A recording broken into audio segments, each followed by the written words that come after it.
Vážené dámy, vážení pánové, tohoto hosta u mne vidíte poprvé. Honza Korál, kolega astrolog, muž, se kterým sdílíme i podobný pohled na svět. Měli jsme společně tu čest v rámci jedné demonstrace na Václavském náměstí v rámci Hnutí za pravdu o 11. září. Honzo, vítám tě ve vysílání. Ahoj Tondo, zdravím všechny diváky a posluchače a těším se na dnešní diskuzi. Děkuju. Hele, ty jsi vzal jako téma fungování astrologie, případně fungování světa.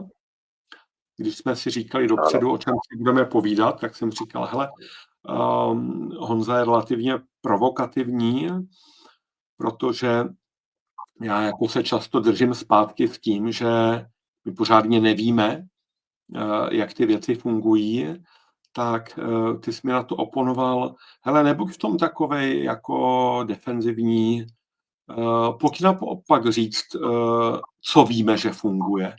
Tak jestli dovolíš, v tomhle směru dám slovo, jo? Ano. A řekněme, my už oba se té astrologii věnujeme opravdu hodně dlouho, řekněme od mládí. A to už je prostě třeba 20 nebo 25 let minimálně. A určitě ty si za tu dobu potkal hromady klientů. Takže určitě musíš mít v sobě nějaký to sebevědomí o tom, že víš, co jim chci říct. Jo. A ta moje profesionální práce astrologická je spíš taková, že kolem sebe mám spíš třeba nějaký jako menší množství lidí, se kterými pracuji dlouhodobě. Jo, takže na těch horoskopech potom vidím, že se to, jako co se s těma lidma doopravdy děje. Jo, a co je vlastně pro mě na té astrologii vždycky nejzajímavější, vždycky, když potom třeba jdu za nějakým novým klientem, tak když mu potom něco říkám, a on říká, jo, je to tak. Měl jste pravdu, přesně takhle to bylo. Že? Se podíváme třeba na něco do minulosti a řekne, ano, tohle se tam stalo. A nebo třeba po letech někoho zase vidíme a řekne, jo, stalo se nám to, co jste mi tenkrát předpověděl. Jo, a takže já v této souvislosti samozřejmě oba známe spolek Sisyfos a podobně, jo, takže bych opravdu se chtěl po této životní zkušenosti vymezit vůči tomu nevěřícímu mainstreamu, že opravdu jsme se něco za ten svůj život naučili a řekl bych, že jsme poměrně dobře jako schopní říct, že o tom fungování světa a času něco víme. No, jak se ty na to díváš? Jak tohle to cítíš? Víš ty co? Protože jsem určitým tvůrcem show a rozhodl jsem se tu pozornost na sebe hodně přitahovat, tak je s tím spojená i velká odpovědnost za to, co řeknu a neřeknu, protože už mnohokrát jsem byl bit, mnohokrát jsem se mýlil, některé mé předpovědi nevyšly, jiné mé předpovědi vyšly a vnímám i s každým klientem, že ona sice každá konzultace dopadla, každá klapla. Mám za to, že z každé ten klient odchází spokojený, nebo si to alespoň myslím, jo. Nicméně já nevím nikdy dopředu, jestli to klapne i teď prostě, protože na začátku I s těmi lidmi, se kterými se znám taky už třeba dlouho. A můžu se domnívat, že když to klaplo 5krát, klapne to i po 6. Mám tam tuhle elementární opatrnost, protože možná to patří ke mně jako takovému. Já jsem možná určitým způsobem tvor bázlivý. Hele, v mém horoskopu je Luna na ascendentu, konjunkce Uran, prostě nejistota. Slunce je konjunkce Neptun, Merkur je konjunkce Neptun, takže v tom mém horoskopu je mnoho takových jako jemných vláken, které je snadné zpřetrhat nebo zacuchat dohromady, víš? No vidíš to, tak já mám slunce na ascendentu prakticky a pak tam mám už jako velmi blízko ascendentu Merkur, trigonu na Saturn, Merkur v Kozorovu, na Saturn v Paně, kozemský znamení. A takže tam mám i tuhletu racionalitu a já ještě vlastně nevím, jestli ty máš za sebou nějaký formální vzdělávání, nebo respektive jaký. Já jsem studoval vlastně technologické věci, ČVUT stavební, já jsem se věnoval počítačům, nebo pořád, že s tím pracuji nějak. A takže se snažím právě tu astrologii dělat tak, abych říkal věci, o kterých vím, že tak jsou. Jo? Abych prostě si mohl stát za svým slovem. Jo? A vlastně třeba i lidi, kteří mě znají ještě zase z té činnosti v té oblasti nezávislých médií, jak se na začátku zmínil, je to téma toho 11. září a podobně, tak opravdu to téma pravdy je pro mě hodně silný, hodně důležitý. No, to zkrátka patří i k tomu znamení Kozorona.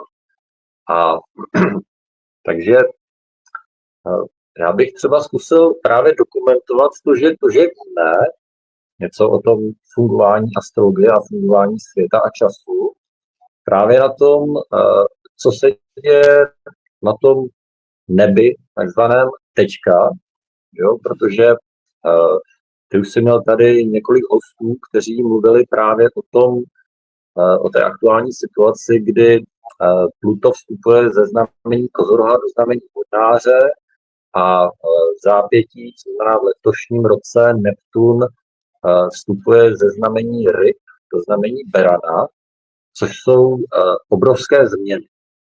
Ano. Jo? A právě si myslím, že opravdu pro celý svět a celé lidstvo je hodně důležitý porozumět právě tomu, co dělají ty takzvaně transpersonální planety, které byly objeveny až v poslední době. Já bych o tom možná teďka trošku popovídal, jak se na tohle dívám, protože to... Já mezi tím ale zareaguju, když dovolíš. No. Jsem rád, že stojíš v té linii českých astrologů, kteří vycházejí z technických oborů. Byl to případ mého tatínka, který byl strojařem, Richarda Stříbného, který pracoval ve výzkumném ústavu energetickém v Praze 9 v Běchovicích. Zdeněk Bohuslav je inženýr matematických strojů původně. Jirka Kubík je prapůvodně geodet, až potom právník. Jo? Takže tady je tahle linie té věcnosti a exaktních věd. A já jsem v tomhle takový jako ptakolachtán, protože já přicházím z humanitních oborů. Ano. Já jsem studoval rok teologii, 2 roky filozofii, 2 roky religionistiku, 2 roky v řádovém noviciátě, který byl o spiritualitě a teologii. A tyhle obory jsou takové jako na vodě. Jo? určitým druhem ve zbrani je Ondra Habr, kolega, který je vystudovaný kartograf, prosím tě. Jo? A zeměpis vychází z nějaké objektivní tady realitě na planetě, no ale zase záleží, jak to na tu mapu naneseš, jakou tam použiješ projekci, co tam chceš zvýraznit, co tam chceš prostě potlačit. Takže já žiju s tím, že ty humanitní obory mi ukázaly relativitu a ona mne provází a ty na mě pravděpodobně vnímáš.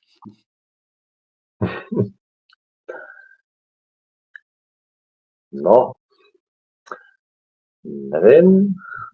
Vlastně, že když vidím nějaké tvoje astrologické přednášky, tak se mi zdá, že jako taky zkrátka jako každý astrolog vychází z těch exaktních faktů, co znamená, kde jsou který body nebo tělesa, nebo zkrátka světla na té obloze.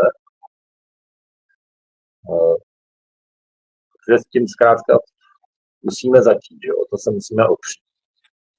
A teď může mít jako různý náhledy na to, co přesně to dělá. Jo? A já právě se zaměřuju hodně na tu úplnou podstatu, jak to vlastně funguje. A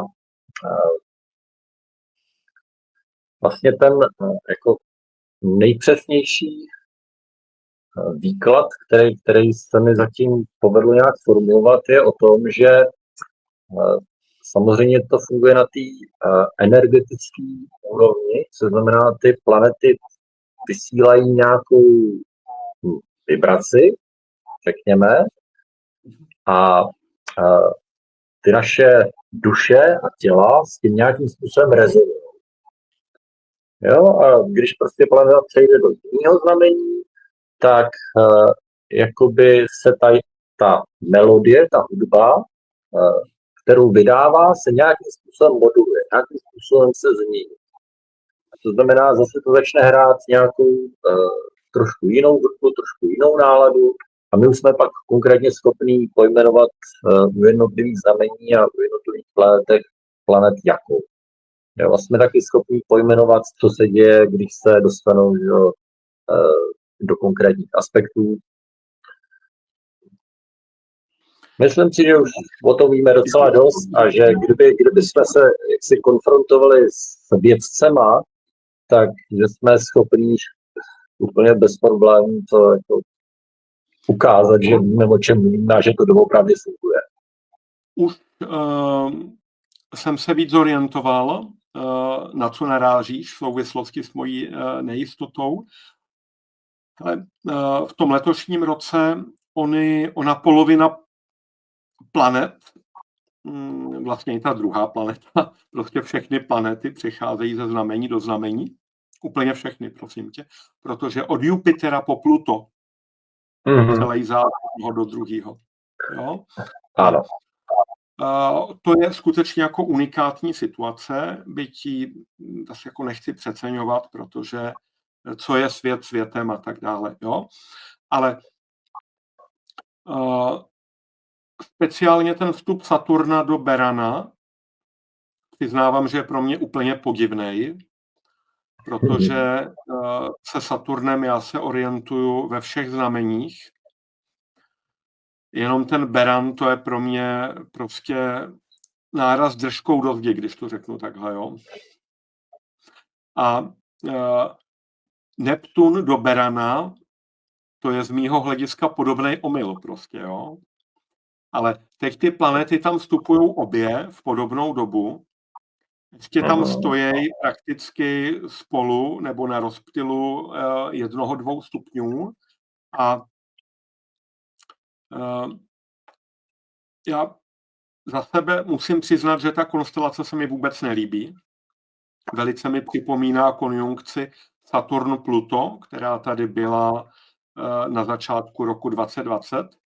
Na stranu druhou, tím, že tam příjemně na ty dva svítí Pluto a Uran, tak ona je tam neustále podaná pomocná ruka z jedné a druhé strany. Takže ono to je, jako kdybychom jako lidstvo měli projít něčím co není snadné, ale No a bude nejenom nám to, pomoženo.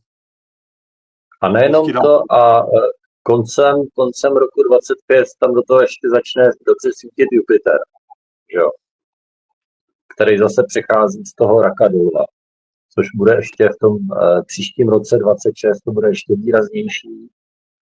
Takže to bude hodně zajímavý a řekl bych pozitivní a velký změny. Jo. Hele, jsem rád, že jsi na optimistické notě. Taky to mohlo být tak, promiň, rozsvítím program, ať se na to dívám taky.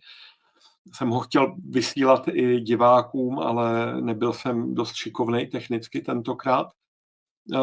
Já prosím tě uvažuju i nově objevenou planetu Sednu 2003, Palomar, která je na 0 blíženců a ta tam ty příznivé vlivy, příznivé paprsky posílá taky. Hele, já to v sobě mám nastaveno, že platnost astrologie nechci obhajovat, nechci teda platnost astrologie ani vyvracet, jo? Ale ta moje koncepce je dělat to řemeslo, jako je v angličtině to sousloví spread the word, šiřte slovo. Jo? Tak my nejlepší službu astrologii prokazujeme skrze spokojené klienty, kteří udělají s námi empirickou zkušenost. Protože sebechytřejší skeptik nám nemůže říct nic, když nemá zkušenost. Přesně tak. Takže ten náš obor je dalekosáhle o tom, jestli někdo s ním zkušenost má anebo nemá. A protože těch lidí bude většina těch, kteří tu zkušenost prostě nemají, jo? Tak z mýho hlediska je ta jako diskuze v podstatě předem jako marná, protože nemůžeš platnost astrologie předat někomu, kdo tu zkušenost nemá prostě. No. Já se pokouším jako hledat slova, že když je ta potřeba, příležitost a způsoby, jak to vysvětlovat právě těm, který to neznají. No. To je tak což je vlastně každý nový klient. Já jsem natolik jako pohodlný, že se téhle jakoby evangelizaci vyhýbám, i protože jsem původně příslušník misijního řádového společenství. Takže tohle už u mě proběhlo prostě v nějakém jakoby mladším věku, ale myslím si, že diváky by mohlo velice zajímat, jak ty vnímáš právě ty prvky, o kterých jsme si teď řekli. Jo? To, že vodnář je tady obdarován Plutem, do Berana se nakutálí Neptun, po něm i Saturn, tak kdybych ti mohl v téhle souvislosti dát slovo? A já bych to chtěl vzít trošku šířeji a hlavně zmínit to, že vlastně ten lidský svět se změnil velmi výrazně tím, že do toho vědomého lidského vývoje právě vstoupily tyhle ty 3 nové planety, plus teda potom třeba další, jak se zmínila sedmu a tak dále, ale tyhle ty 3 už, řekněme, mezi astrologií je ten vliv poměrně známý a ve světě je jejich vliv velmi jednoznačně viditelný, stejně taky v osobních životech. A že, tak jenom, aby jsme si to pro pořádek připomenuli, Uran byl objeven 1781, si to dobře pamatuju, Neptun 1846 a Pluto 1930. Přesně. A zatímco ten Uran, ten už to oběhnul vlastně kolikrát, 2,5krát, tak nějak za tu dobu, ten Neptun prakticky jenom jednou, jo, protože ten se objevil, tuším, že byl v Rybách, no, tak to Pluto vlastně má takhle jenom jako zhruba polovinu, nebo něco přes polovinu toho horoskopu, no, protože bylo objeveno, když bylo ve znamení Raka, a teďka teda přichází z Kozoroha do Vodnáře, což je naproti a kousek dál. No a mě teda opravdu mezi těmi klienty přichází, obzvlášť teda v těch posledních letech, téměř jako všichni, kteří mají co dočinění s tím tranzitujícím Plutem. Takže jako tohleto téma vidím velmi, velmi výrazně. Jo. I vlastně já jsem se začal věnovat té astrologii, když šlo Pluto znamení Střelce. Protože mám taky slunce ve Střelci jako ty. No a tak jsem se toho nějak chytil a už se s tím vezu. No a vidím, že to Pluto vlastně tím, jak postupuje jednotlivýma znameníma horoskopu, tak protože tam jde poprvé, tak ono vlastně tak nějak jako rozorává tu, abych řekl, půdu, nebo jako oblast, kudy ještě nikdy nešlo.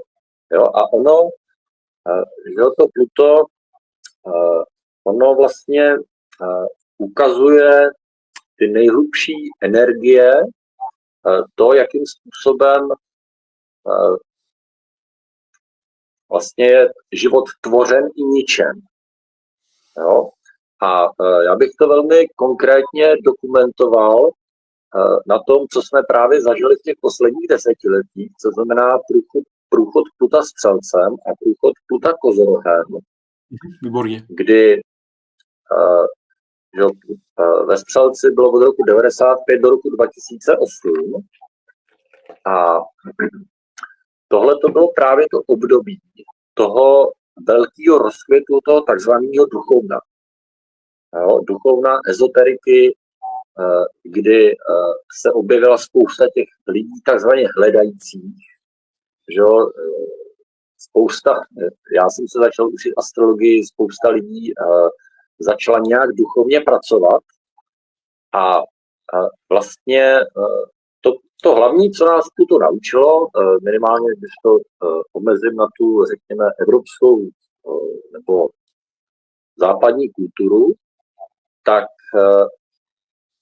vlastně nás osvobodilo od křesťanství, když to takhle řeknu. Respektive od té manipulativní části celého křesťanství. Jo, protože Střelec má přece jenom v sobě to téma nějakých duchovních ideálů a duchovního rozkvětu, nebo duchovního postupu. No a takže spousta lidí vlastně začalo pátrat potom, jak se k tomu duchovnu dopracovat, co je to osvícení, jo, a tak podobně. Jo, tohle tady byly velký témata, které byly a už teď vůbec nejsou. Jo. Když se podíváme na současnou společnost, tady jsou úplně jiný témata, samozřejmě i v tom mezidobí. A no nicméně to Pluto ve Střelci vlastně ukázalo, jaká duchovnost je životaschopná. Jo, to Pluto, jak postupuje jednotlivýma znameníma, tak zkrátka likviduje to, co není v souladu se životem. Jo, a ještě jsem tam vypozoroval jeden takový fenomén, že na to samozřejmě reaguje vždycky jenom nějaká určitá menší část lidí. Jo, respektive vědomě reaguje. Jo, a to znamená, lidé, kteří jsou nějakým způsobem schopni ty plutonické energie vlastně vědomě používat.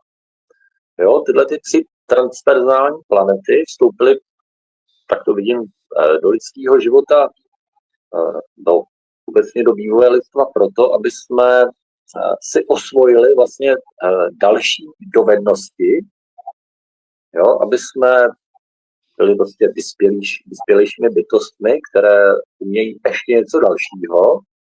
A ono ve výsledku to Pluto, když se ho plně osvojíme, tak vlastně se dopracujeme k nesmrtelnosti. Tohle toto v sobě má. Jo? Pluto s nesmrtelností souvisí a máš pravdu, že my se k ní určitým způsobem prokopáváme, což Teda já se takhle, třeba spojuju s tím, že na můj vkus žijeme doopravdy jako v apokalyptické době, kdy něco končí proto, aby to potom mohlo trvat už jako pořád. Ale Honzu, několik zpětných poznámek, jestli můžu. Když mám sám nějaké veřejné povídání o astrologii, měl jsem v Praze po hodně dlouhé době, budu mít u Brna po hodně dlouhé době, tak shodou okolností tu platnost astrologie ukazuju stejným způsobem. Na významu Uranu, Neptuna a Pluta a jejich důsledcích pro život minimálně v tom euroatlantickém prostoru. Takže v tom, prosím tě, jsme zajedno. Hele, já jsem přesvědčený, že ty planety fungovaly, úřadovaly vždycky. Ano. Teprve až tím objevením my jsme si je začali jako připouštět, jo? Ale třeba Uran hodně výrazný v horoskopu Jana Ámose, budu mluvit na letošním setkání astrologů v Kolovratech. Jo? Komenský se narodil s Uranem na descendentu, to jsou ty jeho 4 manželství a plno dalších věcí. Ale vidíš, ve Spojených státech se děje plutonský návrat, jo? Po těch 246 letech, když se nepletu. A od toho roku založení 1770, ježišmarja 4 nebo 6, já to pletu. Jo? A kam tím mířím? Ty síly byly přítomné v lidstvu pořád, ale my jsme ani neviděli. Jo? A podobným způsobem jsme neviděli na sílu korporací, podobným způsobem jsme neviděli na systémově páchané sociální nespravedlnosti v minulosti. Jo? Stejným způsobem jsme neviděli na řízenou nerovnost ve společnosti. Prostě. To je to Pluto v Kozoru. Jo? Ale i do objevení Uranu, obecně Uran a francouzská revoluce prostě, jo. Šel jsem teďka po těch etapách 1781, 1846, 1930, jo. A ty nejnovější objevy jsou takové jako vícečetné, protože kromě Eris, planeta jednoty a překonání všech rozporů, kromě Sedny, planeta nejvyšší inspirace, vyšší než Neptun prostě. Jsou tu i další tělesa, jako je Kvavovar, jako je Haumea, jako je Makemake. A tam se ty naše, promiň, co řeknu, tupé mysli a traumatizovaná nitra pomalu jako probírají z nějaké letargie, aby začali vnímat i tyhle superjemné a nesmírně zajímavé vlivy, které nás jako lidstvo zase posunou o notný kus dál. Máme na co těšit. No, tam já jsem se teda zatím ještě nedopracoval, mě jako tyhle ty známé věci bohatě stačí při osobních výkladech. No. Co je tvoje taková jakoby astrologická doména v rámci tvé práce nebo v rámci tvého bádání?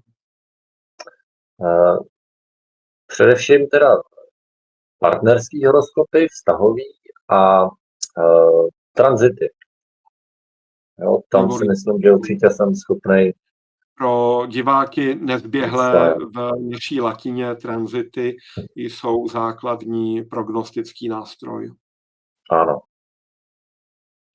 Hele, stejně tam mám ten dotaz na tebe. Co očekáváš v souvislosti s rokem 25 a 26, ať už v rovině tady světské pláně, anebo čistě z hlediska těch posunů, které se dějí v rámci toho těžiště lidské duše, podle toho, kam se planety pohnou? No, takže stručně k oběma těm přechodům, které jsou podle mě důležitější, co má ten Neptun a Pluto, jak jdou do těch jiných znamení. To Pluto už tam do znamení vodnáře, že ho přišlo minulý rok. No a já se trošku vrátím k tomu ještě, jak šlo tím znamením Kozoroha, protože během toho, jak prošlo znamení Kozoroha od roku 2008 do roku 2023, tak vlastně vynášelo na svět celou tu světovou mocenskou síť. Jo? Vlastně během tohoto období my, kteří jsme teda byli schopni, nebo jsme stále schopni to vnímat a které nás to zajímá, tak jsme nalézali, jakým způsobem je vlastně distribuovaná nebo strukturovaná moc ve světě. Jo, co znamená to, co jsi zmiňoval, ty nadnárodní korporace, bankovní systémy, jak to všechno vznikalo, že, v daleké minulosti. Tohle to všechno jsme objevovali, co znamená, Kozoroh je systém. Jo, systém řízení společnosti. A to Pluto nám to odkrylo. No a teďka půjdeme do toho vodnáře. A to je vlastně vůbec celá koncepce, ale paradigma. Paradigma, ve kterém žijeme. Jo? Tam je hodně důležitý u toho vodnáře, že to vlastně patří k tomu fixnímu kříži, co znamená, že to patří ke znamení, který ten vztah k času mají tím, že ukazují minulost.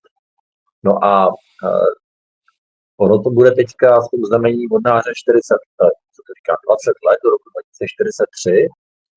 A to znamená, že nám to vlastně odkryje tajemství minulosti. Jo, my víme, že prostě historie je obrovským způsobem skrytá, zmanipulovaná. Spoustu toho nevíme. Jo, stejně tak nevíme spoustu o tom, jak ten svět vlastně vůbec funguje. Vlastně ani nevíme, jaký ten svět je. Jo?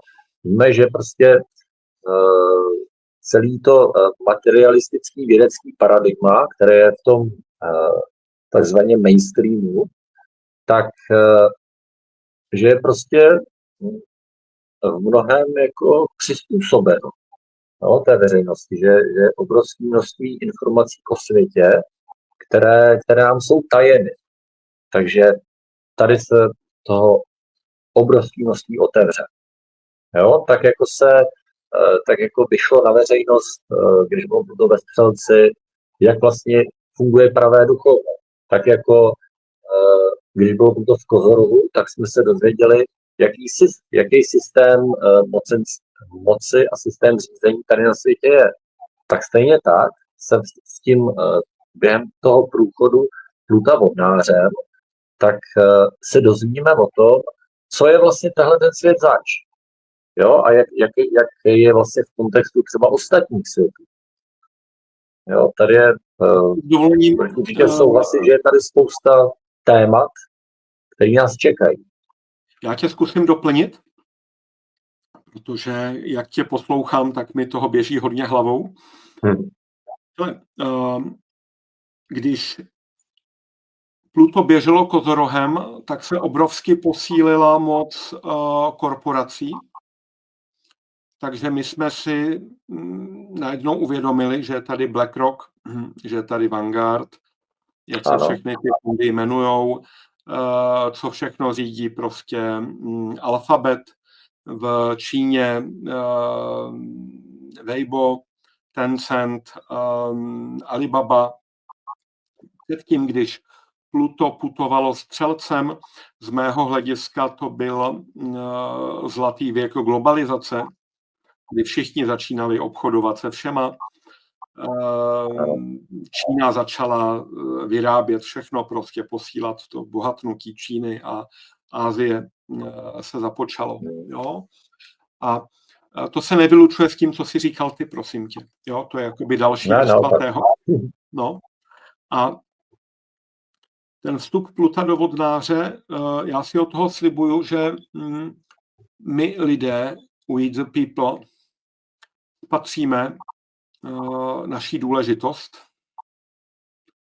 To, jakým způsobem jsme vlastně velicí a mocní. My, obyčejní lidé, jo, těch 8 nebo 9 miliard, nebo kolik nás je, že to je to, co má váhu.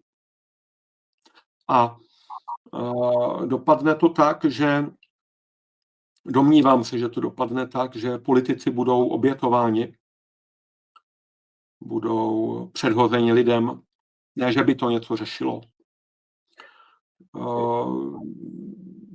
Drobná úlitba ze strany globálního prediktora, aby se vlk nažral a koza zůstala celá. Jo? Ale v reakci na to potom průchod Pluta znamením ryb, prosím tě, přinese aktivaci milosrdenství, aktivaci pomáhání, globálního pomáhání. Tak komu ještě nebylo pomoženo? Kdo je stále ještě chudý? Kdo má ještě problémy? Kdo má ekologickou zátěž? Kde jsou ty nemoci, které se nepodařilo ještě vyléčit? Jo? Pokud by se tohle doopravdy naplnilo, tak je před námi úžasných 40 let. Souhlasím. A taky oba dobře víme, že každé to znamení a každá ta planeta má i své negativní stránky. Takže, jak jsme mluvili o tom znamení Kozorova, tak na jednu stranu se ty informace odkryly, na druhou stranu ty korporace se vlastně takhle obrovsky propojily. No, už jsou de facto jednou korporací. Dá se říct, ano. No. A právě ten třeba... COVID to doklepnul, protože tam došlo k likvidaci malých. Ve prospěch malých. No. Jo a ještě měl to přechodu Pluta vodnáře je samozřejmě jedna velmi jako signifikantní věc, a co znamená ten nástup umělé inteligence. Jako to musí souhlasit, že to bylo naprosto úplně přesně načasované. Já už jako dlouhodobě nějak souhlasím s tím, že ti, kteří jsou toho globálního řízení, tak samozřejmě s tou astrologií velmi vědomě pracují. A že se to jako zkrátka neobjevilo náhodou. Samozřejmě tyhle veškeré technologie samozřejmě byly dlouhodobě připravované, ale teď, jakože v takovém velkém množství, prostě široce se to objevilo po celém světě a začalo se to aktivně používat. Se to vylilo ze všech kýblů najednou, ano. Přesně tak. Tak to na to prostě někdo čekal a pak tam prostě nějaký šéf řekl, tak to teda pustíme. Jo? Nebo to bylo prostě naplánované na ten rok, kde se to pustí. To je prostě úplně jednoznačné. My jsme na to malí páni, abychom mohli dosvědčit, jak přesně to bylo. Na co ale jsme velcí páni, aby jsme potvrdili, že je tam absolutní časová korespondence s astrologickými ukazateli. Ano, přesně tak. A tak zkusíme si teďka se podívat ještě na ten Neptun. Já jsem se samozřejmě tím... Těžko uchopitelné téma. Nesouhlasím. Líbí se mi, že máš tu odvahu a líbí se mi, když nesouhlasíš, protože to znamená, že může vyskočit něco nového v informačním poli. Tak pojď, tvoje. Jo, my teďka máme za sebou 14 let Neptuna ve znamení ryb. Myslím, že od roku 2012, jo. A že znamení ryb je v tom horoskopu tak je to poslední, zatímco znamení Berana je první. To znamená, je to znamení, kdy s tím znamení ryb odcházíme ze života, je to znamení, kdy umíráme, anebo spíš odcházíme ze života, tak, kdy se rozpouštíme opět v tom duchovním světě, řekněme. A naopak ten Beran, ten zase začíná, ten zase vstupuje do života. No a mně se teďka jako během právě těch posledních let a především, že samozřejmě během toho covidu, bylo úplně jednoznačný, o čem ten Neptun v rybách je. A je to o tom, právě o té vnitřní touze pomáhat. Jo? Ten Neptun, že jo, když to vezmeme obecně, tak v nás probouzí soucit. Jo? Ta jeho ideální podoba. No nicméně, samozřejmě je to taky planeta iluzí, která nás může někam zavést do nějakých omylů. A já jsem to taky navnímal jako planetu, která souvisí s uměním a s mass médií. A vůbec jako s mediální prací, třeba jako celý filmový průmysl. Masovým vlivem, obecně šíření těch masových myšlenkových a jiných forem, ano. Ano. Jo, Neptun nás vlastně umí přenést do jiné reality, jo, to naše vnímání. Jo, že když to vezmeme dál, tak k tomu patří i třeba různé látky měnící vědomí a tak podobně. Jo. No nicméně tady během toho průchodu planety, teda toho Neptuna znamením ryb, tak se objevilo několik témat, které hrály na lidský soucit. S tím, že celá ta pandemie neexistujícího viru, tak to bylo vlastně založené na tom, že ať se všichni chráníme, abychom chránili ty ostatní. Jo? Takže na tom jako obětovat něco ze sebe, ze svého pohodlí, abychom chránili ty ostatní. Další téma, který já řeknu rychle divákům jenom vstup. Honza rekuruje na to, že Američané přiznali, že ten virus nemají jakoby vyfiltrovaný, jo? Že když se jim říkalo a můžete nám ten virus ukázat, tak oni přiznali, ne, tam je slovo, který mi teďka chybí, protože nejsem biolog. Izolovaný, děkuji ti, ano. Já jsem mimochodem právě celou tu dobu, co znamená zhruba od roku 2020, poměrně úzce spolupracují se spolkem Reseteus, kde zkrátka publikují informace o tom, že žádné viry neexistují a celá virologie je podvod od začátku do konce.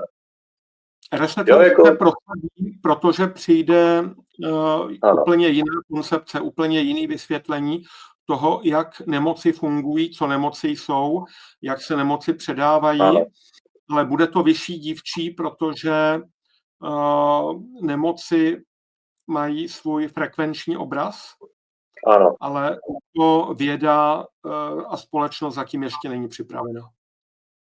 To ne, ale jako je spousta lidí, kteří se tím dlouhodobě zabývá a rozumí tomu.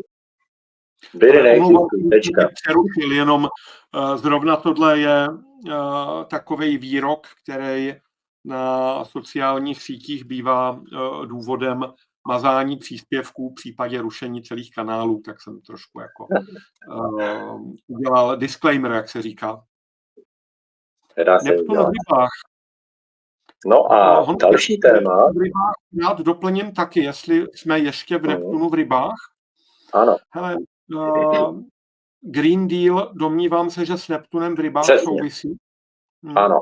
A dám ti slovo, jo? To je přesně ono. A samozřejmě je tady potom ještě to téma uprchlíků, migrantů. Jo? Takže všechno je to o tom, všechny tyhle ty témata, že se máme nějak obětovat a že máme pomoct někomu, kdo je v nouzi. Jo? Tohle to tady bylo velmi silně. Případně, že máme vinu za stav světa, zejména třetího světa. A že máme vinu a že máme trpět. Jo? Ten Neptun, respektive ryby, jsou znamení utrpení. Jo? V tom individuálním životě, on to patří taky ke 12. domu, jo, poslednímu, tak to je vlastně ta oblast, kdy na nás vlastně dopadají veškeré následky našich činů a kdy je už nejenom chápeme, ale i prožíváme. Jo? No a teďka ten Neptun půjde do Berana a nám to trpění a ta trpělivost dojde. A obrátí se ve vztek, hochu. No, právě. A to je teďka ta výzva, která je před náma, před lidstvem, co vlastně udělat s tou trpělivostí, která dojde. Víš ty, co pro mě je srovnáním Uran, když procházel znamením Berana? Ano. Počátkem 30. let 20. století. Tak my jsme přece zažili ten Uran z Beranu, teďka nedávno, já přesně nevím, kdy to bylo, ale bylo to spojené s tím takzvaným arabským jarem. Počkej, Uran v Beranu, máš pravdu, ale ta moje narážka směřovala do roku 1928, kdy Jupiter a Uran v lednu vstoupili společně do Berana, no a rozjela se světová hospodářská krize 1929 následně. No, s velkou jakoby dramatizací v rámci Německa, kde Hindenburg předává říšské pověření, kancléřské pověření malíři pokojů, jak říká Michal Svatoš. Jasný, jo, já jsem si to teďka najel, ale skutečně ten Uran v Beranu byl od roku 2011, 7 let, takže zhruba do roku 2018. A že to byly veškeré ty války v té severní Africe, že jo, potom v té Sýrii. Takže jo, to je vlastně touha po svobodě. Jo? A nějakým způsobem si tu svobodu prosadit násilí. A teďka vlastně ten Neptun, to už je zase touha po ideálu. Jo? A opět bude prostě jako zcela určitě část lidstva sklouzne k tomu, že bude chtít si ten ideál prosadit násilí. Jo? A my tady musíme být potom nějaká další část lidstva. Ať nesaháme rovnou po násilí, budou se lidem jakoby nabízet, či nám budou podsouvána silová řešení. Ano. Jo, ale s tím, že jo, vlastně je to jako za účelem tvoření nového světa. Jo.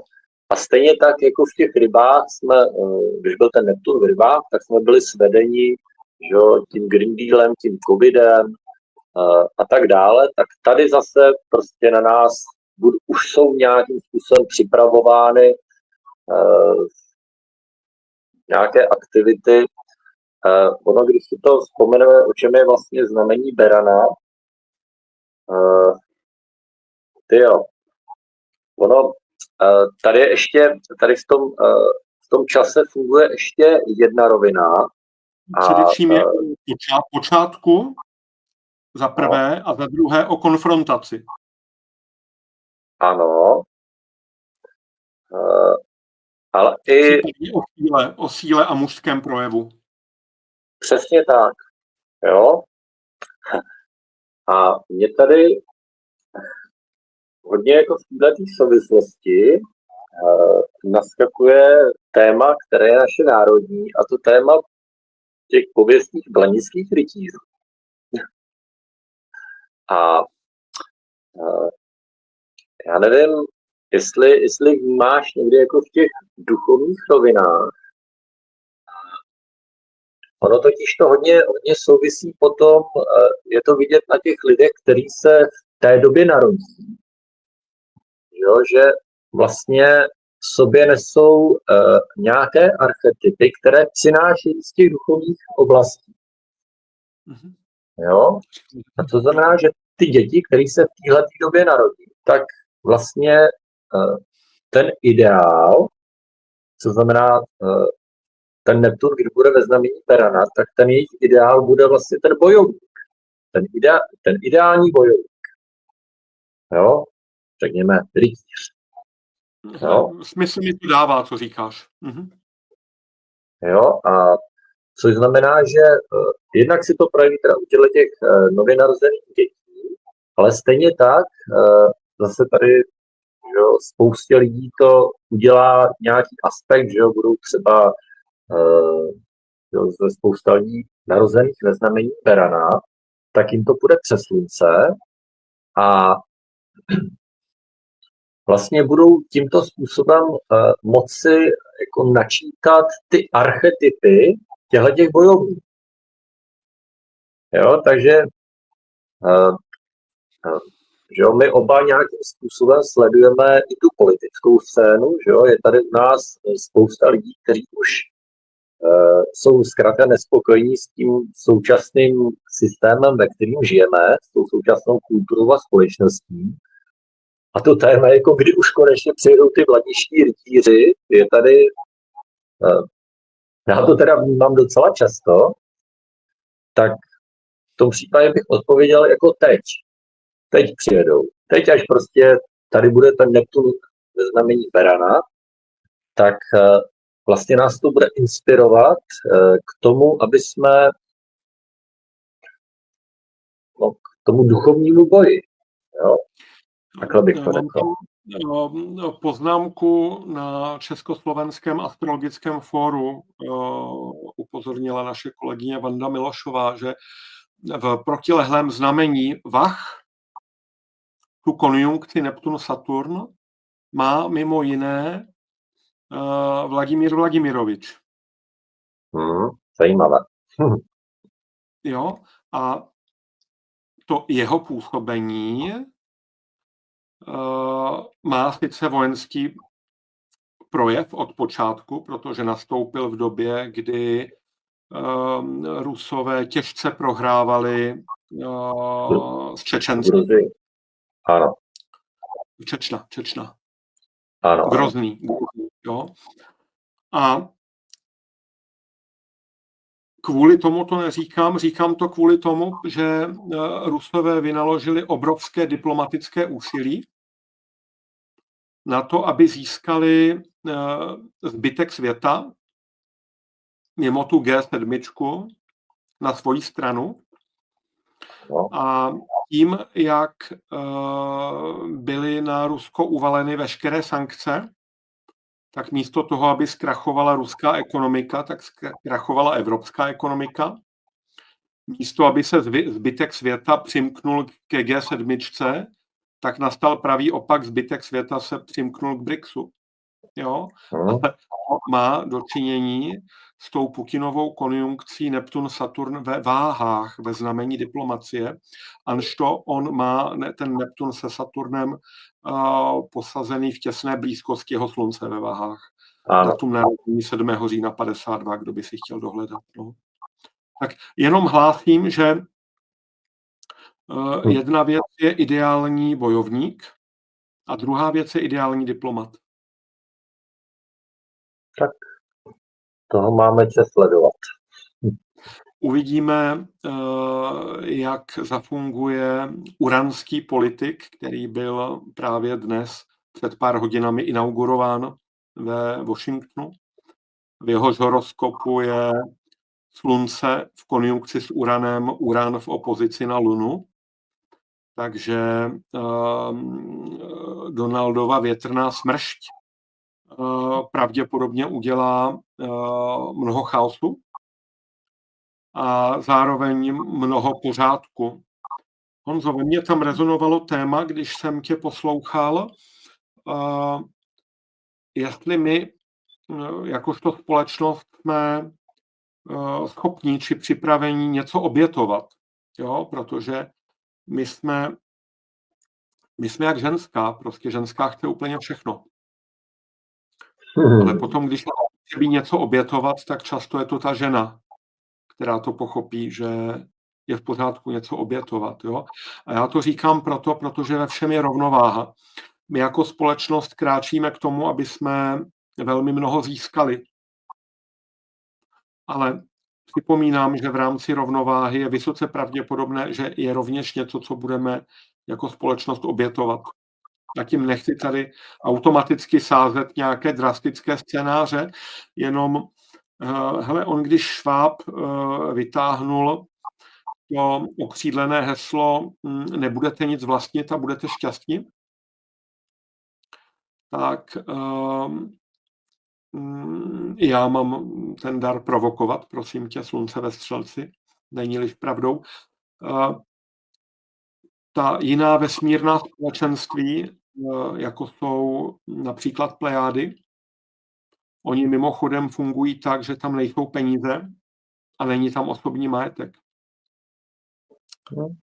Až na to, že to jejich vědomí, jejich chápání sounáležitosti, jejich chápání toho, co je v životě důležité, jim dovoluje žít bez peněz a bez majetku. To mi tady se blíží k hodině času. Já mám takový zvyk, za který mě diváci proklínají, v nejlepším končit.